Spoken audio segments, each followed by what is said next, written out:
untuk membeli slot ini. Sebenarnya tak tahu apa nak cakap tapi sebenarnya untuk slot celik kewangan ni dia dekat dengan kita semualah.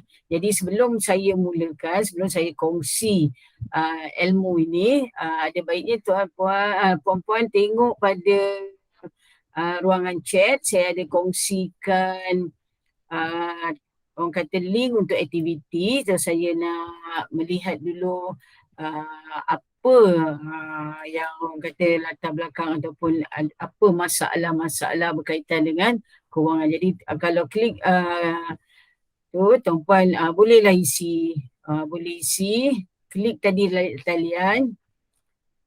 Saya ulang tuan-puan pergi sini, tuan-puan klik Jamboard ni. Okey, tuan-puan akan dapat paparan ini. Just saya nak tanya masalah kewangan kita lah, sama-sama kita berkongsi. Bukanlah nak orang kata nak busybody, nak tahu masalah. Just apa yang kita biasa dengar bila kita sebut celik kewangan, apa masalah kewangan yang kita dengar mungkin daripada diri kita, ahli keluarga kita, rakan-rakan kita. Jadi kaedah dia senang je. Tuan-puan nampak ni, akan sticky note. Puan-puan klik sticky note. Saya bantu sama-sama.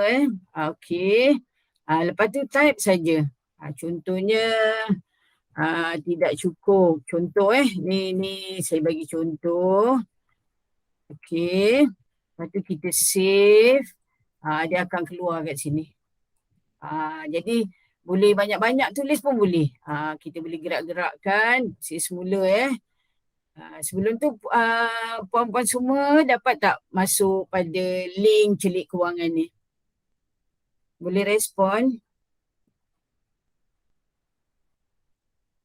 Boleh respon tak? Boleh respon tak? Cuba sama-sama, sebab kita akan tengok kita buat aktiviti ni supaya kita sama-sama berkongsi. Nanti saya akan menjurus tajuk apa yang saya akan fokuskan. Kita tengok dulu. Ni saya punya tak cukup. Cuba ada tak respon lain? Tak ada? Okey, contohnya saya ambil warna pink, saya tulis apa ni, belanjaan lebih dari pendapatan. Ni contohlah saya nak tengok. Okey, ni ada tak nak respon? Boleh tak? Boleh respon tak? Boleh dapat tak masuk dalam tu? Boleh tak? Tak sama respon please. Boleh. Saya tak dapat buka laptop. Okey, tak apa. Okey, tak apalah. Kalau macam tu tak apalah. Saya teruskan. It's okay. Nanti bila kita di pertengahan, kalau boleh nak respon, kita just ambil. Jadi kat sini kita boleh kongsi. Contohlah. Ada pun. Baki hutang. Okey, terima kasih. Okey, boleh. Lagi. Boleh ambil warna lain kalau kita ni. Okey, contoh baki hutang yang belum selesai. Ni kalau saya pula buat tak cukup, maknanya duit kita tak cukup. Kenapa tak cukup? Mungkin ni lah. Saya besarkan sikit. Perbelanjaan lebih dari pendapatan. Tapi selalunya inilah masalah dia, tak cukup. Perbelanjaan lebih dari pendapatan. Okey, saya tambah satu lagi. Okey, saya nak ambil warna biru pula. Okey. Simpanan. Kejap saya type. Pula. Okey. Simpanan. Tak ada. Okey. Contohlah. Tak apa. Kita tulis bahasa apa pun tak apa. Kita tambah. Okey. Ni tak ada simpanan lah maksudnya. Okey. Jadi ini antara. Bila saya buat slot ni pada lain-lain peserta banyaklah. Majoriti bila kita kelompokkan, duit tak cukup. Dia punya fokus, duit tak cukup. Kenapa tak cukup? Perbelanjaan kita banyak, keperluan kita banyak, kita tak ada simpanan. Ni contoh saya respon pada yang lepas-lepas. Lepas tu dia kata terdorong nak beli, tambah bila banyak kemudahan online, terdorong nak beli macam-macam. Lepas tu tambah pula bila kita kata ada kad kredit, kita guna kad dan sebagainya. Itu antara itu sebab saya dah nak kongsi dulu peringkat awal. Jadi saya teruskan lah Saya teruskan. Sekejap Okey. Okey. Ini tajuk yang tema yang pengajar kongsi dengan saya. Jadi bila kita sebut celik kewangan memang kita akan nampak duit. Siapa yang tak nampak duit tu, siapa yang tak terbayang duit tu ada masalah. Kita mesti orang kata mata duitan. Tak apa, tapi kita kena ingat macam mana supaya kita hidup terancang bila berkaitan dengan duit. Okey. Kalau kita tengok macam ni. Apa yang paling asas? Okey, siapa boleh respon? Kita dua lah kita kongsi-kongsi supaya sebab kita tak ramai kan, jadi tak apa, okey. Yang penting ilmu yang kita kongsi nanti kita boleh sebar-sebarkan pada rakan-rakan lain. Jadi bila kita sebut saja celik kewangan, urus kewangan, kita mesti ingat yang paling asas. Paling asas apa? Ni, aliran tunai kita. Kita kena tengok kalau kita pelajar, apa punca pendapatan kita. Mungkin kita dapat duit belanja. Mungkin kita dapat upah, kita tolong mak ayah kita. Tapi kalau kita yang bekerja, kita mungkin dapat gaji, kita mungkin dapat upah dan lain-lain. Mungkin kita ada harta yang kita boleh sewakan. Kita ada rumah ataupun kita ada apa-apa saja kita sewakan. Mungkin kita dapat bonus. Mungkin kita dapat untung, apa-apa keuntungan, dan mungkin kita dapat hadiah dalam bentuk wang tunai. Dan tuan-puan boleh nyatakan lagi, boleh tak sebut lagi, apa lagi punca pendapatan yang kita dapat? Ni yang utama lah yang utama. Okey. Dividen. Dividen. Bagus, Tahniah. Terima kasih. Okey, kita tambah lagi. Duit persaraan. Kita tambah kat sini dividen. Okey. Dividen. Okey, dividen. Sekejap, salah edit pula. Kita ada dividen, kita dah ada pencen. Okey, apa lagi? Boleh sebut lagi. Sebenarnya ni patutnya ada aktiviti lah, tapi sebab saya tengok ada masalah Jamboard tadi pun tak boleh nak ni. Tak apa, saya type kat sini. Mungkin ada lagi. Apa lagi? Cabutan bertuah ke, tiba-tiba kan bertuah kan. Macam saya pernah juga mengalami tak sangka-sangka isi minyak dekat Petronas, kita isi je borang tu, hantar, kita WhatsApp dia hantar resit. Tengok bertuah dapat RM100. Jadi bolehlah isi minyak percuma, jumlah dia 100, rezeki saya 100 je. Orang lain dapat 100,000, dapat 50,000. Tu cabutan bertuah. Maknanya kita isi minyak, lepas tu kalau lebih RM50, kita orang kata kita hantar resit tu, gambar resit tu. Kita guna. Ni kena fokus. Memanglah pendapatan kita ni. Kita kena ingat dulu, paling penting bila kita sebut celik kewangan, kita kena fikirkan punca-punca pendapatan kita. Kalau kita ikut umur lah, kalau kita masih sekolah, mungkin kita dapat duit belanja daripada mak ayah. Kalau kita dah kerja, kalau kita dah bersara, ada lagi pendapatan kita. Okey, lepas tu tempat perbelanjaan. Kita kena senaraikan semua perbelanjaan. Kita fokus yang utama memanglah makan minum, makan dulu. Tempat tinggal, pakaian, pengangkutan, perubatan. Hiburan ni boleh jadi kita nak melancong ke, apa-apa ke, nak beli apa-apa, nak reward diri kita. Lagi-lagi apa lagi? Okey, boleh kongsi tak? Apa lagi saya tambah? Ini yang utama. Mungkin apa lagi perbelanjaan kita. Lain-lain lah. Banyak perbelanjaan kita. Jadi kita kena ingat. Ini dulu. Ilmu kewangan ni, macam mana orang cerita pun, kita kena fokus ni dulu. Ni yang asas. Kemudian, bila kita tahu yang asas ni, kita kena tengok. Adakah pendapatan kita melebihi perbelanjaan? Jadi yang pertama kita dah tahu pendapatan kita, perbelanjaan kita, kita kena usaha untuk tambah pendapatan.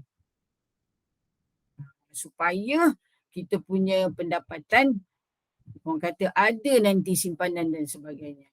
Matlamat kita tambah pendapatan atau kurangkan perbelanjaan.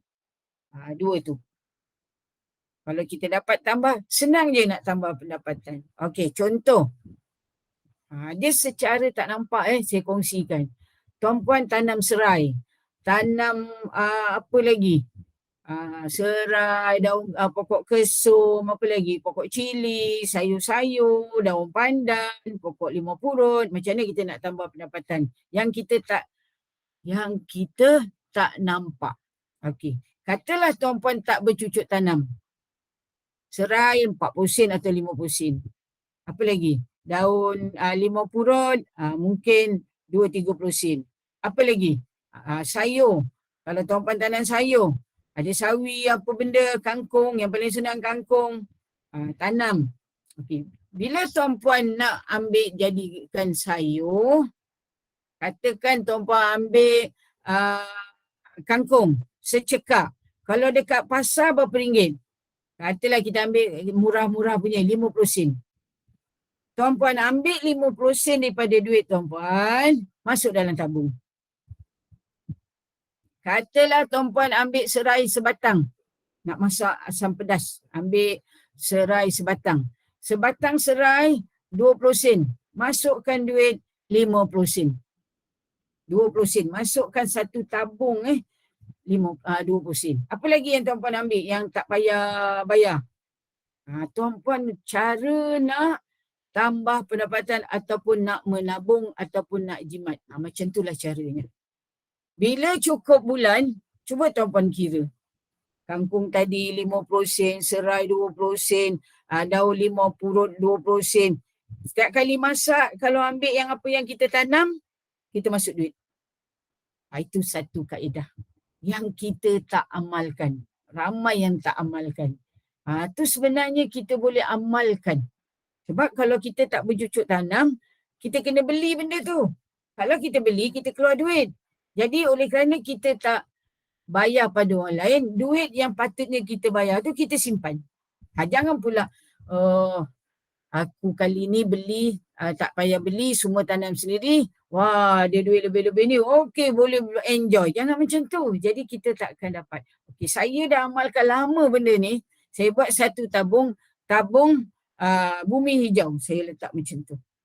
Memang tiap bulan, mula-mula anak saya pelik. Apa pasal ibu masuk duit 50 sen dalam tu? Apa pasal 20 sen? Apa pasal 30 sen? Apa pasal RM1? Kata kalau kita tak bercucuk tanam, kita kena bayar. Jadi duit yang patut kita bayar tu kita simpan. Jadi lama-lama banyak tuan-puan. Memang makan banyak. Kalau nak nampak banyak, lepas setahun. Memang kita akan nampak. Jadi matlamat kita bila celik kewangan supaya hidup kita terancang ni, kita usaha untuk tambah pendapatan dan kita cuba jimat. Okey, saya nak tanya. Setiap kali berbelanja, catat tak? Okey, dicatat tak setiap kali berbelanja? Boleh respon tak? Kalau duit resit tu simpan lah. Catat tak? Resit simpan, catat tak? Tak. Lepas ni, kalau kita nak hidup terancang, setiap apa yang kita belanjakan, kita catat. Contoh, memang mula-mula kita susah. Kita rasa, alah lecehnya nak catat. Catat. Nanti saya cerita. Kalau kita ada anak, kita bagi anak dia belanja, suruh dia catat juga. Suruh dia catat. Dapat berapa, dia belanja berapa. Ada baki ke tidak. Kalau kita catat, okey, saya tak adalah tunjuk saya punya, saya just cerita. Kita catat setiap apa yang kita dapat dengan apa yang kita belanja. Lepas tu kita tengok perbelanjaan kita tu, percayalah puan-puan, tuan-puan. Akan ada patutnya perbelanjaan yang tak sepatutnya. Tapi kita belanja. Jadi bulan berikutnya, kita ingat, jangan beli benda ni. Sebab cuba tengok balik. Kita pergi pasar raya, tengok offer. Asal nak beli nak beli 2 barang.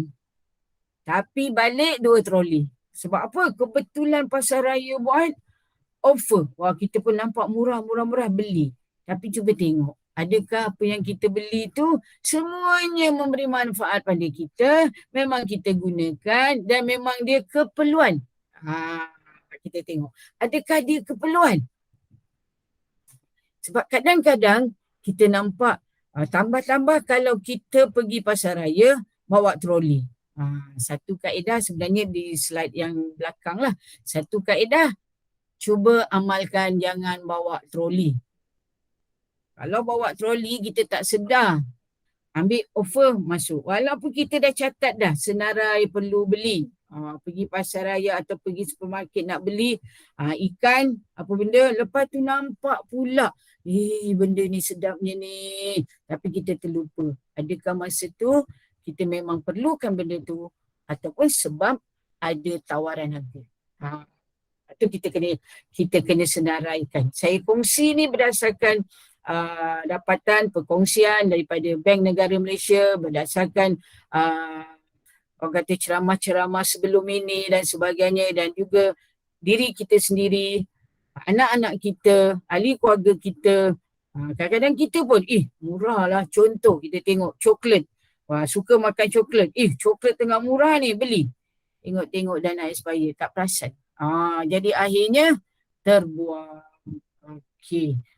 Saya selalu membebel juga ke anak saya. Contoh kenapa kakak beli ni? Tengah murah bu, murah sangat. Selalu RM12. Yang ni dia offer RM6. Tak pernah dapat RM6. Lepas tu saya tanya, siapa nak makan? Sebab dia simpan dalam peti ais. Siapa nak makan ni? Beli kek semua ni. Tengah murah tu yang beli. Kita kat rumah ada berapa orang, beli berapa banyak, adakah siapa nak makan? Akhirnya makan sepotong, lama-lama expired, lepas tu buang. Betul tak?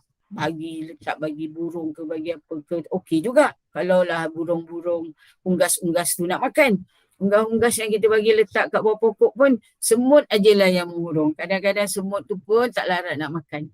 Okey? Itu. Lepas ni, ni misi si hijau. Ni yang saya cakap tadi. Kita tanam-tanam, orang kata macam saya, tabung bumi hijau. Yang ni saya gunakan misi si hijau. Apa-apa yang kita tanam, kita nilaikan, bila kita ambil, kita petik, kita masukkan dalam tabung. Ataupun, kalau tuan-puan ada baki duit RM5, ni kaedah kita nak supaya kita terancang. Ada je duit RM5 kat tangan, masuk tabung. Ada je duit RM5, kalau tak mampu RM5, kita ambil RM1, tak apa, it's okay. Saya amalkan RM5. Ada je kat tangan duit RM5, masuk tabung. Jangan buka lepas 2 hari. Biarkan, seolah-olah kita tak nampak benda tu. Kita share dengan anak kita. Nampak je duit RM1 ataupun shilling, masuk tabung. Kutip. Jadi, lepas 3 bulan, lepas 6 bulan, lepas 9 bulan, lepas setahun. Cuba kira. Banyak. Kadang kita tak sangka. Dalam diam, duit bumi hijau tadi, duit ni, ada tabung. Tuan-puan mudah je. Tak payah nak buat tabung yang mahal, nak beli tabung dan sebagainya. Saya kongsi sekejap. Dah ada dah orang tulis. Okey, saya kongsi kejap. Itu celik kewangan tadi. Okey. Saya contoh dia. Okey, kejap macam ni. Tapi kalau boleh, jangan yang transparent. Tuan-puan balut. Dalam ni ada duit, ada apa. Ni contoh saya tunjuk. Okey. Nampak tuan-puan buatlah tabung banyak-banyak macam ni. Sebaik-baiknya tutup. Saya ada satu itu yang bertutup. Ambil tin pun tak apa. Kalau rasa tak cukup besar, ambil yang lagi besar. Letak ke tepi. Soroklah. Janganlah kita ajar anak-anak kita suami atau isteri kita, kalau ada baki dekat poket ke apa ke, lepas balik kerja ke apa ke, tengok. Simpan. Terus simpan. Tak semestinya kita mesti simpan banyak-banyak. Kalau kita harian 50 sen sehari pun dia akan jadi banyak. Kita buatlah apa matlamat kita. Untuk apa duit tu nanti? Nak buat pergi cuti-cuti hujung tahun ke? Nak buat apa benda ke? Memang tercapai. Saya amalkan dah lama dah. Memang tercapai. Kalau ikutkan orang kata kalau nak dikira memang tak banyak lebih gaji. Tapi sebab kita amalkan macam ni, saya amalkan juga dengan yang lain-lain, saya kongsi dengan yang lain, memang kita dapat, wow, tak sangka banyak dalam tabung ni. Macam saya, sebab saya suka tanam pokok-pokok, saya nilaikan juga. Memang saya tak kisah jiran-jiran nak ambil lah. Saya nilaikan juga. Saya bayar. Kolong-kolong saya bayar untuk jiran saya masuk dalam tabung saya. Jadi banyak tabung bumi hijau saya. Tuan-puan buatlah. InsyaAllah. Bila puan-puan tuan-puan buat, tuan-puan memang akan ada simpanan. Kita jangan fikir simpan nak masuk bank aja. Sebenarnya dalam rumah kita. Nampak duit 10 sen kat lantai, ambil, kutip, masuk. Ambil. InsyaAllah. Itu salah satu. Kita kena celik ke orang. Kadang kita nampak, alah, leceh lah. Bila nak banyak kalau sehari 10 sen. Tu puan-puan, terutamanya untuk anak-anak kita, kalau kita, ataupun cucu-cucu kita, yakinlah nanti akan ada beribu-ribu. Tak ribu pun ratus tu memang akan ada. Jadi bila dah banyak, buka sama-sama. Ni kaedah sama-sama. Okey, tabung. Okey, ibu ada tabung apa? Ayah ada tabung apa? Alung apa? Angah, adik apa? Buka sama-sama. Siapa tu? Berlumba-lumbalah kita membuat tabungan. Tak kira lah nak tabung ayam ke. Saya senang je tabung macam ni je. Tak payah bajet banyak. Murah je kalau tabung ayam semua. Tabung apa tu nak kena pecahkan. Sayang lah pula. Yang ni buka je tengok apa ada dalam. Tapi sorok lah. Janganlah ni. Lepas tu kita kena ingat juga. Kita kena berinfak. Kita ada satu tabung. Kalau baki-baki duit tu kita dah masukkan khaskan. Tabung untuk derma atau berkongsi rezeki. Jadi tak adalah kita bila kita kata macam mana aku nak sedekah, gaji pun tak cukup. Tak payah puan-puan, RM1 pun okey puan-puan. Yang penting niat kita. Kita takkan jatuh miskin kalau kita bersedekah. Malah bila kita bersedekah, kita berkongsi rezeki tu, yakinlah memang rezeki kita akan bertambah-tambah. Kita akan tenang. Kita kadang-kadang jadi pelik. Aku dah bagi orang, aku dah sedekah sini-sini. Ada je lagi duit. Mungkin sebab apa duit kita ada lagi. Tiba-tiba jumpa kawan lama, kawan ajak makan. Dia kata betul-betul dia nak belanja. So duit kita tak payah keluar. Contoh. Jadi tuan-puan akan rasa sentiasa cukup. Itu kita kena pegang. Kita akan rasa sentiasa cukup. Okey, nanti saya kongsi lagi. Ini bab kita nak tambah simpanan. Ada orang buat simpanan dia siap potong gaji. Itu kalau yang rasa okey. Saya nak tanya. Tuan-puan simpan masa bila? Bila dapat gaji terus simpan ke tunggu kalau ada baki? Boleh kongsi tak? Dapat gaji terus simpan. Betul. Itu amalan yang terbaik. Konsep simpanan, dapat je gaji, memang terus simpan sebahagian. Bukan tunggu ada duit lebih baru simpan. Yang saya cerita ni simpanan sampingan. Simpanan tetap kita tu mesti ada. Lepas gaji je, mesti ada simpan. Tolak tepi. Macam mana susah pun yang ni jangan guna dulu. Jadi kita tengoklah kemampuan. Janganlah kita terus, separuh simpan. Jangan, tu namanya kita tak boleh juga kedekut. Kita tak boleh kedekut, kita tak boleh orang kata berkira sangat dengan ahli keluarga kita, dengan diri kita. Kita kena reward juga. Kita tak boleh sampai kedekut, berkira sangat sampai makan ahli keluarga kita. Anak katakan ada, maksud saya bukan sampai pembaziran lah, tapi ni kedekut sangat-sangat. Bagi duit saya selalu kita tengok yang viral dan sebagainya. sebulan bagi RM50, itulah nak makan minum. Mana nak cukup, lepas tu cakap isteri kuat belanja. Ataupun bagi sehari. Cuba tengoklah harga sekarang mahal. So mungkin kita kurangkan kuantiti tapi cara kita masak tu memang jadi sedap. Contoh, kalau sebelum ni kita goreng ayam seketul-seketul besar-besar. Adik nak peha, yang ni nak kepak, yang ni nak apa. Kita ikut. Bila harga ayam dah mahal, kita tak payahlah goreng seketul-seketul macam tu. Mungkin kita potong kecil sikit. Jadikan ayam goreng kunyit. Dia kecil-kecil pun makan ayam juga. Bukanlah maknanya kita berkira sampai makan catu, tak. Tetap dapat makan yang berkhasiat. Kita tambah sayur, kita tambah kerek, kacang dan sebagainya. Daripada kita goreng saja, kita boleh goreng kunyit, tambah makan pun lagi sedap. Tambah sayur, kacang ke, kerek ke, bawang ke. Itu contoh cara kita berjimat. Okey. Yang penting jangan sampai kedekut, maksudnya beli ayam tetap seekor juga. Tapi mungkin kita boleh 2 kali masak. Kalau sebelum ni, kalau kita goreng ikut bahagian mungkin sekali je. Kita buat macam tu. Okey. Kita tambah bagus, Tania. Kita mesti simpan. Dapat je gaji, simpan sebahagian. Okey. Saya teruskan.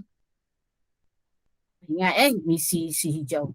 Ada banyak kaedah. Sama ada kita simpan duit RM5 ataupun kita buat aktiviti bercucuk tanam. Tanam dekat pasu je pun okey. Macam saya. Tanam pokok-pokok dekat pasu. Tapi ni dah lama tak terurus. Dah agak tak gemuk-gemuk, kurus. Nanti esok boleh orang kata operasi balik. Persediaan untuk ni cepat je. Kalau kita tanam setakat kangkung, sawi, apa lagi bayam, dia cepat. Bayam Brazil, dia cepat dan dia memberi khasiat pada kita. Okey, kita teruskan.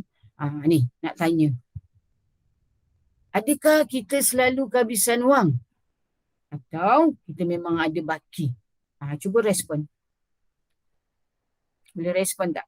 Cakap je tak apa, okey. Ya, saya selalu habis. Selalu habis. Kita kena fikir balik. Kenapa agaknya selalu habis? Kita balik pada tadi yang asas. Kita kena tengok mana-mana perbelanjaan. Kan saya kata kita kena catat. Saya kan kadang-kadang anak saya ada orang jual aiskrim kat luar kan, dia nak beli aiskrim. Pun saya catat. Walaupun RM1, RM2, lepas tu kita kumpulkan. Memang tuan-puan, saya yakin, tak tahulah tuan-puan mungkin tak lah. Tapi keluarga saya tengok adik-adik saya, sebahagian besar duit habis untuk makan. Maknanya tolak sewa semua lah. Yang ada duit lain tu memang habis banyak untuk makan. Bila kita senaraikan, makanan-makanan yang kita beli tu, ada kalanya kita boleh buat sendiri ataupun ada kalanya sebenarnya kita ikut nafsu. Nampak viral makanan ni, beli. Lepas tu makannya sikit. Macam aiskrim tadi. Kita boleh buat sendiri. Kita ada peti ais tak? Ada kan? Kita buatlah aiskrim sendiri. Lebih sihat. Kita boleh dapat jimat dan sebagainya. Okey. Tak apa. Ni. Pastikan pendapatan kita mesti lebih daripada perbelanjaan. Ini yang terbaik. Kaedah dia, kita simpan. Pastikan duit sentiasa ada. Jangan sampai habis. Tak apa.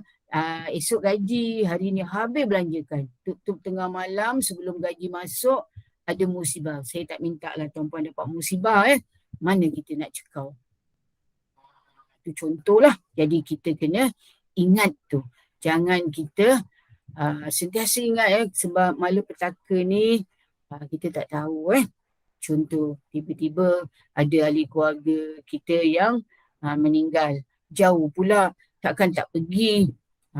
Itu ahli keluarga rapat. Tengok-tengok duit tak ada nak isi minyak sebab kita kata, alah esok gaji masuk. Jadi pastikan sebelum ataupun esok orang sewa rumah akan masukkan duit. Esok ni, so malam ni kita bawa anak-anak kita pun, duit ada lagi, kita beli, kebetulan ada offer. Wah, kita pun beli. Jangan tuan-tuan, jangan. elakkan. Kalau kita nak hidup kita terancang, elakkan tabiat dalam diri kita tu. Sentiasa ingat kena ada sebahagian. Kalau berlaku sesuatu, ada duit nak isi minyak. Ataupun andai kata berlaku kecemasan, tak sihat dan sebagainya, kita masih ada sedikit. Ada sedikit. Masa itulah kita boleh ambil tabung bumi hijau, tabung serai ke, tabung apa ke, masa tu kita boleh gunakan. Tak banyak, tapi kita sentiasa ada. Pegang pada konsep, sentiasa ada walaupun tak banyak. Tak banyak, tapi sentiasa ada.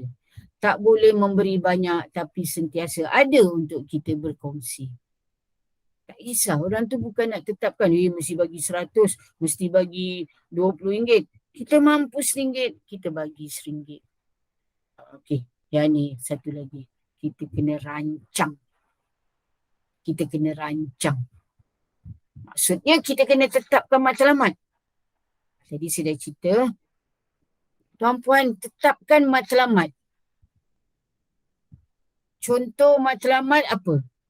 Kita nak beli rumah. Kita nak, kalau yang bujang, kita nak ada keluarga. Apa lagi matlamat kita? Kita nak bila kita dah bersara, duit pencen sekian, kita dah ada dah rumah sewa ke, apa benda ke yang kita boleh sewakan, kita dapat tambah pendapatan kita. Matlamat kita apa lagi? Mungkin anak kita nanti nak sambung belajar, tak payah dapat pinjaman, kita boleh biayai sendiri. Apa lagi? Mungkin kita nak melancong. Ingat ya, kita kena reward diri kita juga. Kita perlukan hiburan juga. Dengan cara melancong, dengan cara apa. Mungkin kita nak menunaikan haji, umrah dan sebagainya. Kita kena ada matlamat. Bila kita tetapkan tu, kita kenalah tengok kemampuan kita. Kita nak melancong ke negara luar. Tapi kita ada sekian saja. Kita janganlah terus nak pergi Switzerland lah, pergi melancong Eropah lah, pergi mana yang kos tinggi. Kita pergi dulu yang dekat. Asalkan kita dapat, kita punya matlamat, janji aku dapat merasa pergi luar negara. Nak gunakan pasport, kita kata. Terasa teringin nak buat pasport, lepas tu nak pergi luar negara. Kita pergilah yang murah dulu. Kita pergi Indonesia kalau dibenarkan. Kita pergi ke Thailand. Contoh, kita fikir pula kalau nak pergi tu nak jimat naik apa? Nak naik kapal terbang ke? Kalau yang boleh naik, yang boleh ada pilihan, kita ambil pilihan yang murah. Kita tetap dapat pergi. Macam saya. Saya pergi hanya, saya gamble je. Bawa anak 2 orang. Anak saya pun terkejut. Biar betul nak pergi. Okey, tengok tiket ETS. Ada tak? Sampai Padang Besar. Bawa berapa ringgit? Masa tu RM76 seorang. Okey. Daripada Padang Besar, kita nak pergi Anyar, nak naik apa? Apa? Mesti ada van kat sana.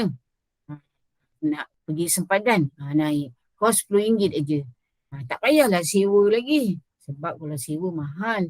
Okey, kita naik macam tu. Kita beranikan diri. Itu contoh sebab teringin nak pergi. Anak-anak teringin nak pergi. Tak pernah pergi. Ada menyebut. Kita pula, okey, kita buat matlamat.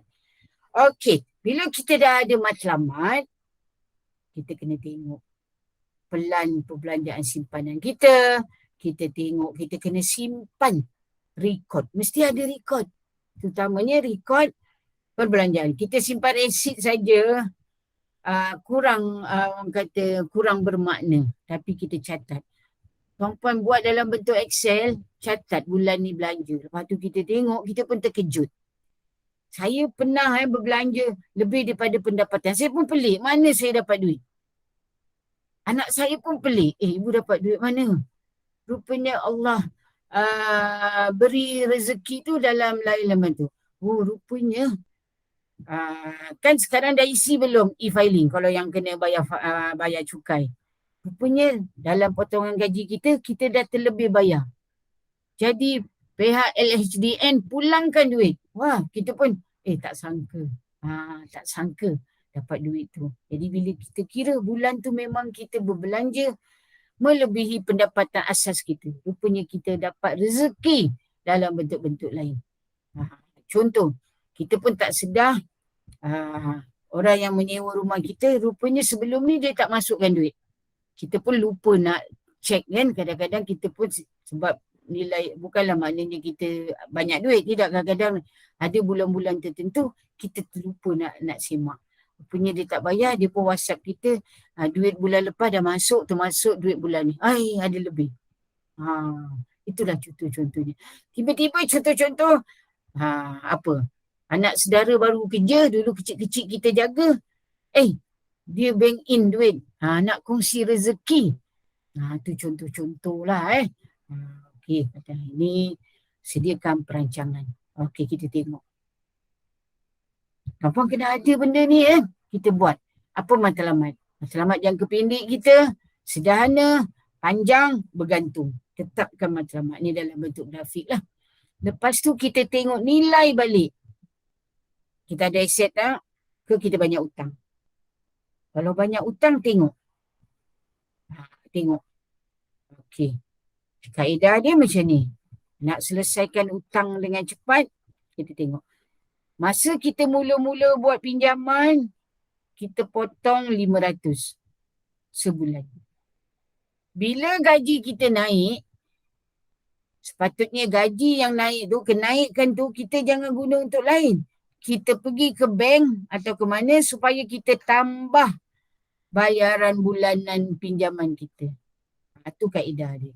Lama-lama yang sepatutnya 10 tahun, dia akan jadi 7 tahun. Sebab tiap kali ada kenaikan gaji, kita tambah tampung untuk bayar hutang kita. Tu cara kaedah dia. Supaya kita dapat bayar lebih dan tempoh pinjaman kita jadi pendek. Okey. Kemudian kita kena tengok jugalah. Kita nilai taraf perkahwinan kita. Aku masa bujang lagi. Bujang 3, bujang 2, bujang 1. Ataupun memang belum ada apa-apa, bujang 4 lagi. Kita tengok. Pekerjaan kita tengok. Sebab bila kita cerita pasal pekerjaan, bila PKP, COVID-19 ni memang dia memberi kesan yang cukup besar, terutamanya kepada, kalau kaki tangan kerajaan okey lagi, yang bukan kaki tangan kerajaan. Ada yang diberhentikan kerja, ada yang tak diberhentikan tapi dia kata tak bayar gaji, bila keadaan dah okey baru bayar. Lepas tu tengok tanggungan kita. Okey, memula anak 1, lepas tu mungkin 2 tahun lagi tambah. Ataupun kita kena tengok, adakah ibu bapa kita tanggung. Kena ingat, bab tanggungan ni jangan culas dengan ibu bapa kita. Masa ada, kita bagi dekat dia. Bila dia dah tak ada, kita infakkanlah bahagian dia. Jangan terus stop. Dia akan, orang kata apa, menyuburkan lagi kita punya pendapatan. Percayalah. Jangan pula sebelum masa ibu bapa mertua ada lagi, kita bagi 100 orang. Contoh ni contoh. Ataupun RM50 pun cukup lah kita bagi. Bila dah tak ada, bahagian mak bapak tadi, kita kata, wah duit aku dah bertambah, tak payah bagi dah mak bapak mentua sebab dah meninggal. No, itu salah. Sebaik-baiknya sebagai Islam, okey, kita infakkanlah kat mana-mana bahagian. Mungkin kita rasa kita nak kurangkan sikit, is okay, tapi tetap ada. Bulan-bulan daripada 50, kalau 4 orang tadi, mak bapak mentua 4 orang kan, jadi 200. Kalau kita tak kata, tak apalah, dah tak ada ni, kita bagi 100, tapi kita impakkan. Pastikan.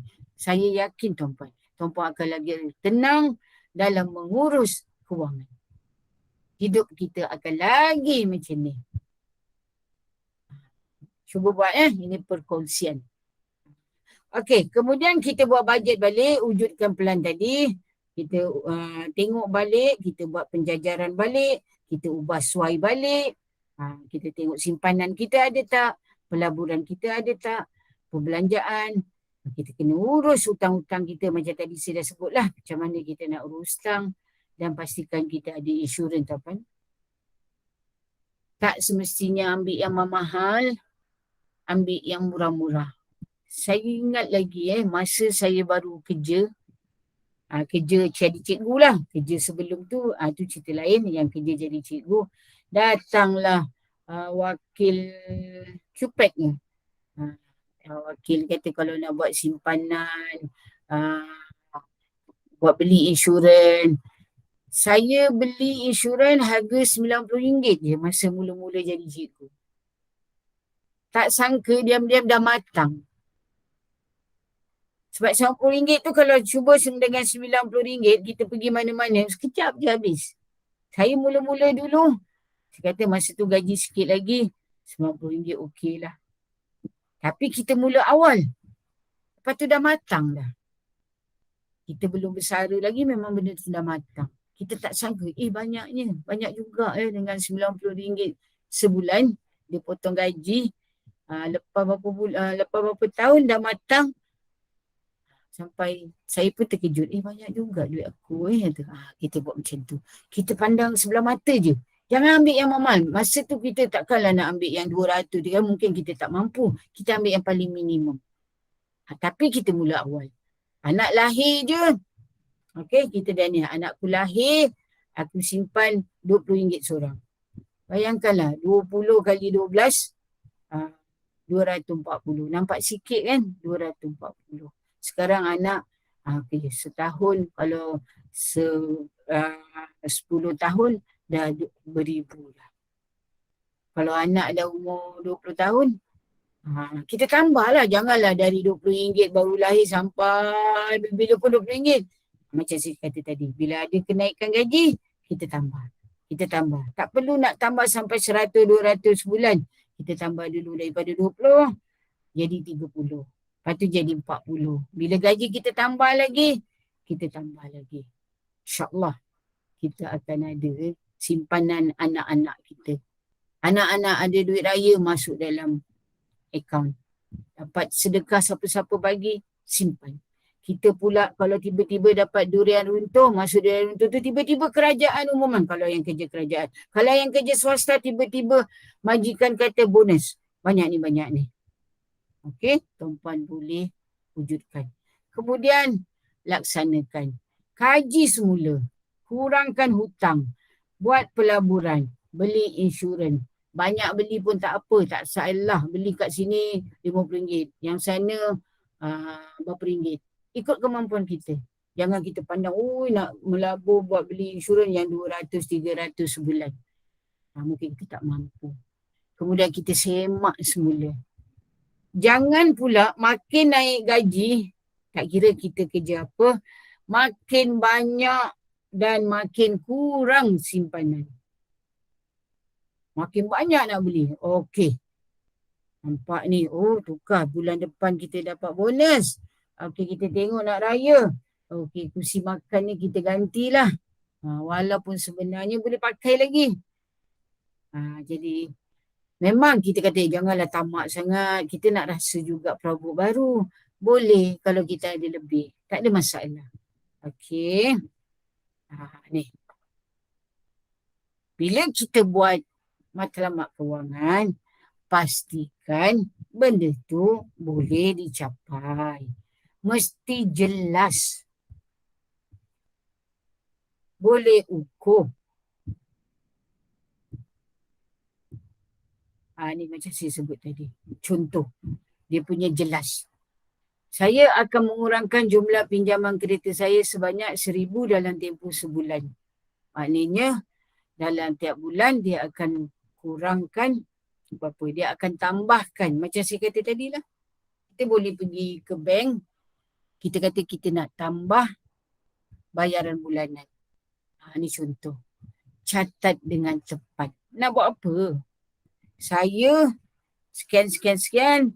Saya nak melancong ke jauh sikit lah contohnya. Ke Perth, Australia. Kos dijangka sekian. Saya perlu simpan tabung Perth. Ada satu tabung. Berapa ringgit sebulan. Supaya selepas 2 tahun saya boleh pergi. Itu contoh. Mesti ada langkah demi langkah boleh dicapai. Ini dah saya dah ulang lah. Pastikan apakah kos melepas. Kos melepas ni maksudnya Bila kita buat tabung tu, mungkin kita tak dapat nak beli ni. Itu kos lepas kita. Kalau kita tambah tabungan, kita boleh capai ni. Tapi kita mungkin terpaksa kurangkan perbelanjaan. Katakan gaji kita sama. Kita ada matlamat, kita nak tambah tabungan, jadi perbelanjaan kena dikurangkan. Kecuali kita ada tambah-tambah lagi pendapatan dengan cara buat kerja sampingan dan tolong apa pun yang kita nak capai, jaga kesihatan. Ada tu oleh kerana nak capai matlamat sehingga abaikan kesihatan menyebabkan kos perubatan kita bertambah. Contoh, kalau kita dah tahu kita ada banyak penyakit, kita cuba ubat penyakit kita dengan kaedah berpantang dan sebagainya. Kena ingat tuan-puan semakin meningkat umur, kita kena ingat kos perubatan kita mungkin bertambah. Jadi kita jaga kesihatan, jaga kesihatan. Itu juga sebenarnya dalam celik kewangan. Kalau duit banyak pun asyik-asyik sakit. Ada kereta pun kita tak boleh nak gunakan. Kita akan naik ambulans. Boleh melancong duduk first class. Tapi kita tak boleh buat apa. Duduk je lah. Kalau tak sihat. Apa lagi? Ada pakaian yang cantik-cantik. Kalau tak sihat, pakaian tu simpan aja. Tak larat dah nak pakai pakaian tu. Sebab apa? Tuan-puan boleh jawab sendiri. Beli katil mahal-mahal. Buat bilik, buat rumah tinggi-tinggi, cantik. Tak salah. Tapi bila kita tak sihat, kita duduk di bilik yang paling kecil, berdekatan dengan tandas sebab senang nak urus. Bayangkan. Bilik yang di tingkat 3 atau tingkat 2 yang besar yang gah, tinggal kenangan. Nak pergi tak boleh, nak naik tangga. Walaupun kita buat lift, kita nak turun naik menyusahkan. Jadi kesihatan. Kesihatan paling utama sebenarnya. Okay, pastikan supaya kita tidak ada kos yang bertambah dalam aspek kos perubatan. Okay, kemudian kenalah ada matlamat jangka masa tadilah, lepas 2 tahun, selepas ini dan sebagainya. Itu matlamat kewangan. Ni contoh. Ini untuk budak-budak untuk budak-budak sekolah atau yang college boleh guna ni. Apa dia buat? Pendapatan dia berapa? Contoh, dia kata dapat wang saku, dapat hadiah. Kalau dapat capai ni, mak ayah kata kalau dapat 1A dapat RM50, 2A dah 100, dia dapat duit. Lepas tu upah, tolong mak ayah. Kita kena, bukan kita nak ajar anak kita mata duitan kita kena reward anak-anak kita kalau dia buat sesuatu yang membantu kita. Contoh, tiap hujung minggu kita panggil orang untuk kemas rumah. Ni contoh contoh. Memang ada yang buat. Dia tak ada maid tapi dia akan panggil ikut seminggu sekali atau 2 minggu sekali. Dia panggil orang tolong kemas rumah, sapu, sawang, apa semua. Kita bayar. Dia ikut jam. Ada yang ikut jam, ada yang lamsam, terpulang. Tuan-puan boleh. Jangan panggil maid. Kita buat gotong royong. Anak-anak kita ke, cucu-cucu kita yang boleh lah yang boleh. Kemudian kita reward mereka. Kalau bagi maid mungkin RM60 sejam, kita bagi RM20 seorang. Suruh disimpan benda tu. Itu adalah cara kita nak galakkan. Kalau kita memang kita buat sendiri semua tu lain tu lain. Okey. Jadi dia anggarkan wang saku dia dalam 250. Dia dah buat bajet dah bulan depan. Dia dah cakap, ibu nak tolong tau nanti ni. Bukan kita nak ajar mata duitan, di samping kita ajar mereka bertanggungjawab. kita kena reward. Kita bukannya bagi rasuah, kita reward maknanya kita hargai. Kita jangan cakap macam ni. Tolong ibu buat kerja, nanti ibu upah. Don't. Tapi selepas kita minta dia tolong, dia buat kerja, dah settle. Okey, oleh kerana abang tolong banyak ni, kalau ibu suruh orang ni ibu reward, hargai usaha abang. Tengok licin. Semua bersih. So kita reward. Dia pun catat. Dia agak-agak, tapi dia catat lah. Dia simpan sikit. Ni perbelanjaan dia, perbelanjaan dia. Lepas tu yang sebenar, bila keadaan sebenar, ni baru kita bajet. Macam Tuan Puan boleh bajet, bulan ni akan ni. Yang sebenar, rupanya dia dapat 260. Sebab dia rupanya bila dia tolong tu, ayah dia bagi lebih. Cuci kereta. Contoh kaedah celik kewangan, Tuan Puan cuci kereta. Nak tanya, cuci sendiri ke pergi kedai? Okey, boleh respon. Cuci sendiri ke pergi kedai? Lalu pergi hantar kedai. Ha. Tak larat, penat. Kita tak larat. Why not sesekali kita tanya anak kita ke, siapa ke, siapa nak tolong basuh kereta? Jom kita basuh sama-sama. Kita jangan cakap, siapa tolong basuh, nanti kita bagi duit terus. Jangan cakap kita bagi duit terus. Sebab nanti dia akan tukar daripada membantu kita kepada dia tolong tu sebab nak duit. Kita bagi tahu kemudian. Sesekali tak payah hantar kedai. Sesekali. Memanglah tak larat kan. Saya pun sesekali je hantar kedai. Memang saya sesekali je hantar. Yang lain tu, bila saya siram pokok tu, saya siram sekali kereta saya, ajak dua budak tu, jom tolong ibu. Alah ibu hantar kedai je senang lah, baru RM15. Tak apa. Lepas tu kita buat, jom dah selesai semua, jom. Kita bagilah duit sikit, masuk tabung. Itu contoh lah. Jadi ada beza 10. 10 ni dah boleh simpan. Perbelanjaan dia, dia bagus. Dia siap simpan, siap-siap. Untuk simpan RM25. Dia memang sebaik-baiknya 10%. Sebaik-baiknya lah. 10% dari pendapatan kita simpan. Kalau gaji kita 1,000, 100 kurang-kurangnya. Kalau tak mampu 100 pun 50 tu tolak tepi dulu. Dia tak kira, dia kira makan RM60 tapi dia jimat. Tak payahlah makan banyak sangat. Dia kata dia amalkan puasa Isnin Khamis. So duit belanja mak bagi sama, tapi duit tu disimpan sebab dia tak makan. Dia hati-hati nak beli baju. Dia dah fikir lah, dia aim dah baju bundle tu RM5, dia nak beli 3 helai RM15. Tapi bila pergi sebenarnya dia tengok, dia beli 4 helai RM20. Ni kalau ada tambang bas lah. Ni sebenarnya mak dia bantu sekali lah buat bajet ni. Bas berapa?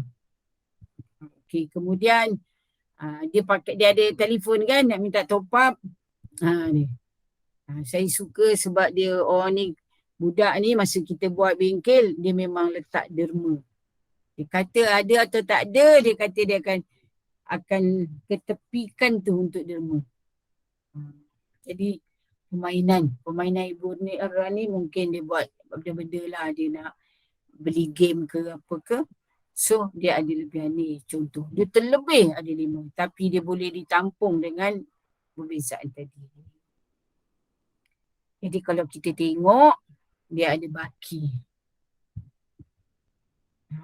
Bajet ni baki ada 17, tapi sebenar ada 27. Jadi perbezaan RM10 ni, jadi dia ada. Jadi kita kena buat macam ni. Memang pada peringkat, alah leceh lah Puan Aizan, kita nak buat macam ni. No, cuba amalkan. Sebab saya memang amalkan. Saya siap cakap, okey bulan ni, oleh kerana berjimat, kita ada lebih banyak ni. Jom kita pergi Melaka, kita duduk hotel semalam. Suka budak-budak tu. Ada lebih. Itu sampingan. Yang matlamat nak melancong tu ada dalam kita je matlamat. Tapi kita tengok. Kalau ada lebih bulan-bulan tu, kita reward. Reward diri kita. Kita boleh beli baju ke, kita beli apa ke, beli apa yang kita suka. Kita kena reward. Jangan pula tiap-tiap kali kita guna nak belanja lebih. Jangan belanja lebih.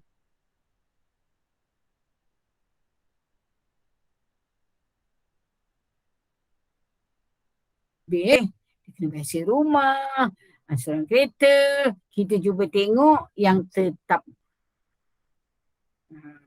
Okey. Satu lagi bil. Bil kalau kita tengok, dia menyumbang sebahagian besar perbelanjaan kita. Betul tak? Bayar bil telefon, bayar bil elektrik, bil air, bil Unify, bil apa-apalah. Kalau kita tengok bayaran bil, memang kita akan, kalau musim panas rumah ada aircon, semua pasang aircon dan sebagainya, siang malam pagi petang. Contoh. Kat situ sebenarnya kita boleh buat langkah penjimatan. Kita pastikan kalau mandi tu kita pesan dekat anak-anak kita. Jangan pancur je air tak sudah-sudah. Waktu gosok gigi, pasang rawa, waktu ni pun semua air sentiasa memancur je paip tu. Kita amalkan, suruh anak-anak kita. Kita dulu. Okey. Elakkan masing-masing kat bilik dia je. Sebab bila dia dekat bilik masing-masing, dia akan pasang at least kipas. Kalau tak ada aircon pun kipas, lampu. Sebab memang kalau macam kita duduk, macam saya duduk rumah teres, memang kalau tak pasang lampu kat bilik anak tu tak berapa cerah. Kemudian apa lagi? Dia buka laptop guna plug ni lah dan sebagainya. Suruh mereka waktu tertentu berada di ruang tamu atau di ruang keluarga. Bukan dekat bilik masing-masing. So kita akan dah jimat 2 bilik dah tutup semua, dekat ruang tamu je pasang. Dan kita boleh kawal apa aktiviti anak-anak kita kalau anak-anak kita masih kecil lah. Tu kaedah dia. Utility tu boleh dikurangkan. Okey, ni contohlah. Dia sepatutnya aktiviti tuan-puan kena buat benda ni. Tapi bila tengok macam kita pun tak ramai penyertaan dan ada masalah, tak boleh guna laptop dan sebagainya. Jadi saya terangkan. Contoh itu sebab saya kata tadi yang paling penting aliran tunai kita. Okey. Kita kena ada simpanan dan sebagainya.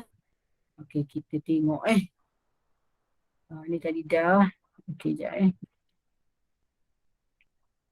Okey. Apa pentingnya kita buat belanjawan? Kita akan hidup ikut kemampuan. Kita ada wang untuk menabung. Kita boleh capai matlamat kewangan kita.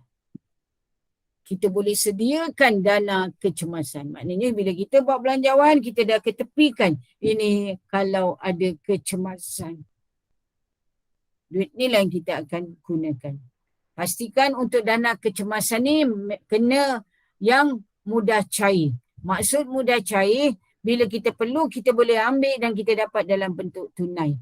Dana kecemasan jangan pula kita pergi buat simpanan tetap. Nak pergi kat mana-mana. Ataupun kita beli tanah, itu lain. Itu bukan dana kecemasan. Untuk beli tanah dan sebagainya itu dia lebih kepada untuk pelaburan. Kalau duit untuk dana kecemasan, kita beli aset, waktu kecemasan kita nak jual, kita ada masalah. Dana kecemasan mesti dalam bentuk tunai. Kalau dalam bank ke, yang senang kita nak ambil. Kena ada sedikit di rumah. Jangan semua nak kata, macam pula buat pun nak simpan duit kat rumah. Jangan Perlu ada sedikit tunai di rumah. Tak kira lah dalam bentuk tabung-tabung ke, memang kita ada tabung lain. Kena ada supaya hidup kita terancang. Sebab apa kalau tak ada tunai? Katalah, kita kata dana kecemasan pun dalam bank. Semua dalam bank. Tak apa, senang je nak ambil. Ditakdirkan masa betul-betul kecemasan, nak cucuk duit, semua mesin ETF tak berfungsi. ATM tak berfungsi.